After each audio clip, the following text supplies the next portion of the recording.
ईश्वराचा सर्व संगार आणि त्यांचाच करतो कारभार मजन पराचे शेरी हो माय बाप अखंड द्वारी पडिला असतो प्रेमाचा तुकडा मागून खातो आणि माझ्या धन्याला दुआ देतो की जी माय बाप दादा लय वरडू नको तुझ्या कपाळाला बुक्का सुद्धा राहिला कारण ओरडून लागलाय सांगायला मी दामाजी पंत आहे मंदिरातला आहे माझा चोका मेळा आहे रामाने गेला का तोंड दुखतंय एवढा निवार ओढून तुम्हाला सांगू काल कार्यक्रमाला नेला पाहिला ओरडून भरून म्हणत होता समोरची म्हातारी एक लागली की रडायला ही उठून ओरडून म्हणाला म्हाता रडायला लागली मी जाऊन आजीला विचारलं आजी रडायला काय झालं तुम्हाला म्हातारी म्हणली काय सांगू बाबा तुला ही ओरडून बाहेर म्हणाला बघून माझं बोकाड असं रात्रभर ओरडलं म्हणली सकाळी उठून बघती तर मरून पडलं म्हणली तसं जरा व्यक्तानं दादा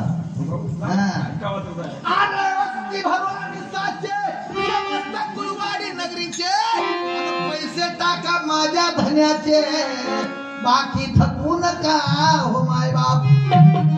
तुम्ही मुळीचा ठाव सोडू नका विसरल्यास पावाल धक्का काय बोलतो रे तू लेकरं सांभाळायची कळणार लेकराचं वावा करतो काय तू घरातलं लेकरू रडायला लागलं होतं लेकराला खेळवताना कसं समजावायला असतंय कुणी हातात खेळणं देतं कुणी काहीतरी खाऊ देतं ही रस्त्याकडेला घर येतं इष्टी आली यो ही काकाला घेऊन गेला लेकरू रडायला लागलंय काकाला घेऊन गेला आणि इष्टी थांबवली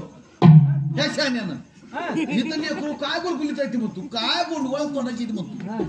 तुझं लेकरू तुला सांभाळता येते का काकाला रडकं लेकरू काकाला घेऊन गेलाय रस्त्यावर आणि इष्टी थांबवली ड्रायव्हर म्हणला महाराज कुठं जायचंय ड्रायव्हर म्हणला महाराज कुठं जायचं हे काय म्हणतो शहाणा अहो ड्रायव्हर साहेब कुठं जायला नाही म्हणला लेकरू रडायला जरा पॉम वाजवायची म्हणतो खेळवायची ना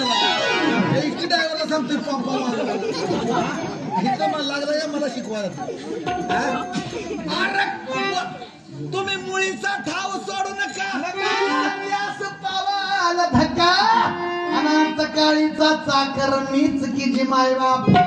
असा मी बाराजी धली शेवटी द्वाही झाली आणि ज्ञानदेवी आज्ञा केली की जी मायबाप ज्ञानदेवी आज्ञा केली की जी माय बोलय अहंकारण ताटवायची नाही देवा पुढे चालत नाही ते की अहंकारण ताट झाला नाही बरोबर खाली येतं लगेच अरे अरे